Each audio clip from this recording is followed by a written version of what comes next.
vegetable barn, and hay storage. Brown bales by the looks. Yep. Yeah, the brown bales we'll probably have to do. Because if they get a little wet, they shed water. You only lose that much of the hay. Yeah. And they'll still eat that much most of the time. What? Round bales versus square. Oh. If the square bale gets wet, it's the entire bale is ruined. They have electric fence, don't they? Yes. I can hear it. Mm-hmm. So, anyhow, Mark went in the barn with a bunch of people, showing them the milk production and here it's done and all that. So they have a mix of cattle. No. They used to have no problem with ticks. You know why? Why? Because on a farm, if you're running electric fence, it all goes to the fence. Because after all, how do you get the sound? Tick, Tick, tick, tick. tick.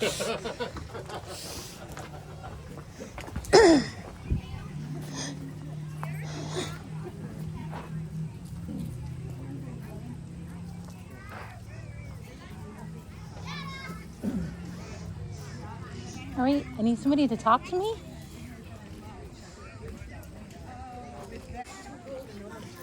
Where are we going? This way.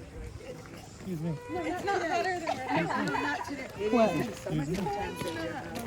Oh, Then you can. They'll keep that on my site too. If you want that.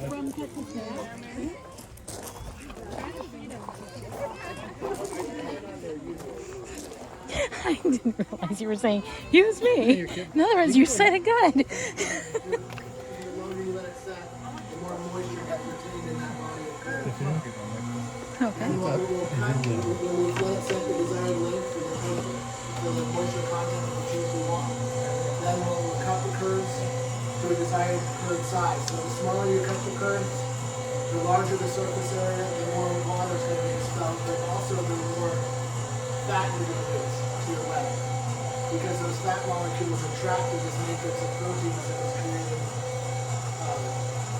So anyway, you know, if you were going to make like a Parmesan or something like that, you'd want like rice-sized curds. You know, but for my Piermont, I'm looking at like a 1-inch curd, you know, diameter size. Like, it all depends on the moisture content. So cut it to that size. I'll speed this up. Cut it to the desired size, and then you let it rest so that the curds form a skin on the outside. Basically, that's called the healing process. So you cut the curds and then you let them heal, and then you start to stir them after that. And you want a gentle stirring process because you want to work the way out of the curds, but you also want to retain the fat. Generally speaking, the more gentle you are with that stirring process, the more of the fats you're going to retain, and the creamier your cheese will be. So there's a bit of an art in that process. Once you kind of you've stirred the curds to the consistency you want, you know, depending on the style of cheese. You know, for mine, I like them to bounce off my fingers when I'm done. You know, like just to have a little bit of elasticity to them. Then I'll hoop those in a mold, and I don't know if I have any molds in here. No. And we'll put them on the presses here. So these presses kind of swing down. I'll have my molds under here, and then I've got weights, gallon jugs. So I start off with a lightweight, and I'll press them for an hour, and then I'll pull them off the presses, turn the wheels, and add more weight the next time. And then do the same thing over again, like 3 or 4 times, depending on the cheese. And then I'll end up with a finished product. You know, a wheel at the end, and then it'll go up to the cave. It'll go in the brine, and then we have a calculation. Height times the weight of the wheel, will weigh the wheel, equals the number of hours in the brine. And then halfway through, we'll turn the cheese in the brine, and then the brine is basically, it's a salt water solution with, you know, some calcium in there and stuff like that to create a nice hard rind on the outside of the cheese.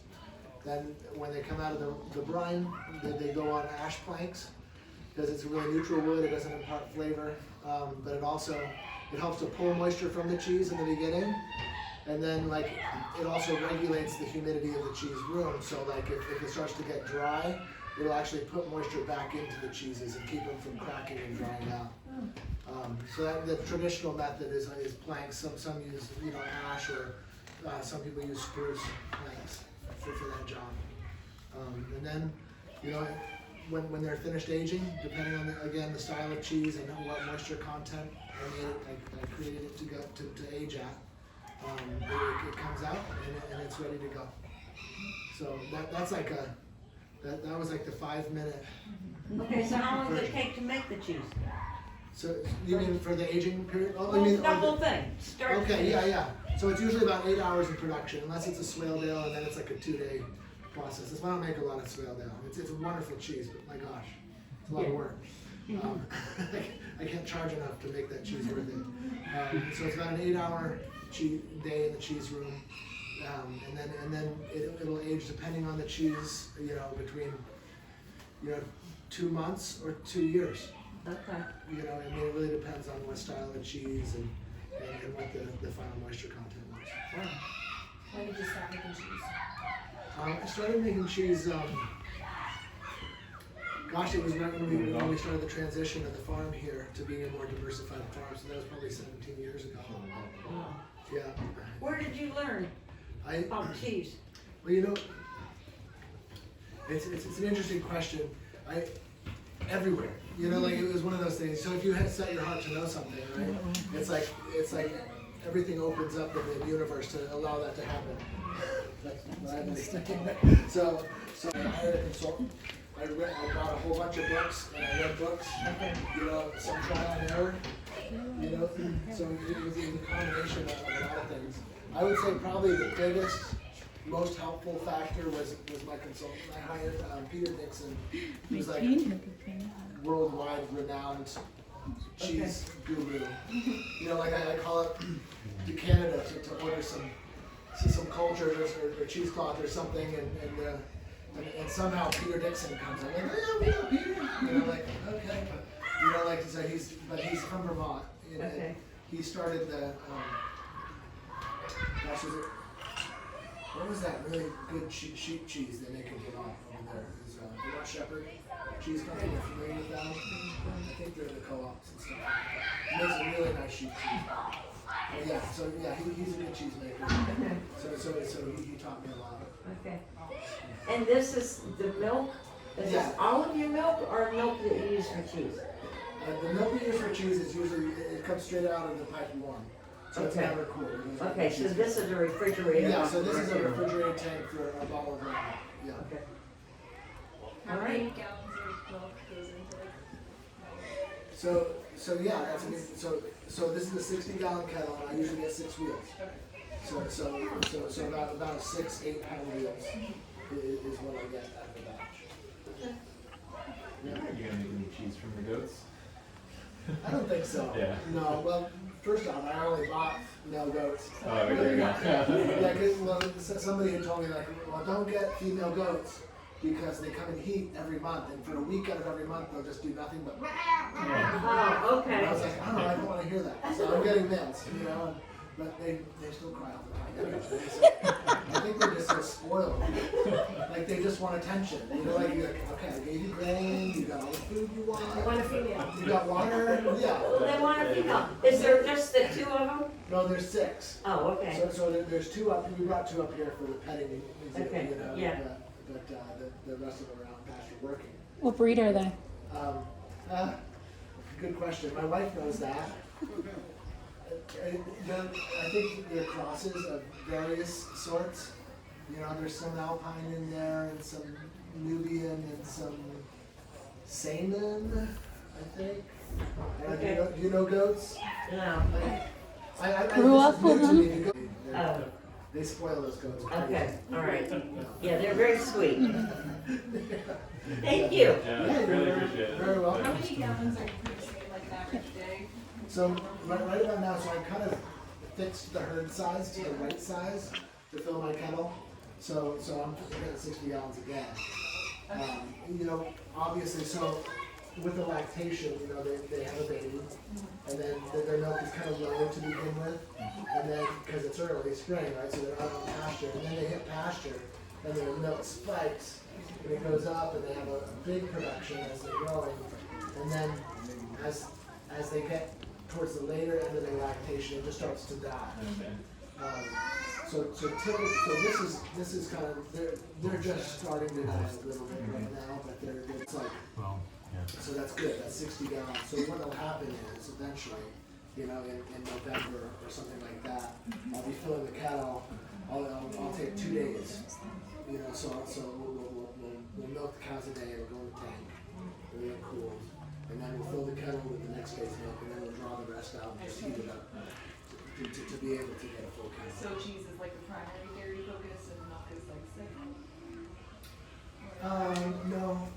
No, the milk is primary, I would say. So, but we only bottle it 3 days a week. Okay, I see. And so as long as I have enough milk to fill my milk orders, I'll make the decision on that point as to whether I'll have enough milk to make cheese. And it's always changing week to week. So it's not, but my cheesemakers need to be flexible. Because if the milk really starts selling and we need to keep in the store, the raw milk has priority. And then if we have enough, then we'll make cheese. Yeah. Thank you for the good question. Absolutely. It's really interesting. Oh, and there's my beautiful wife with lunch. There you go. Well, thanks. Yeah, thank you guys. Thank you.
See, this is how I know. See where I put the thingy low? Yep.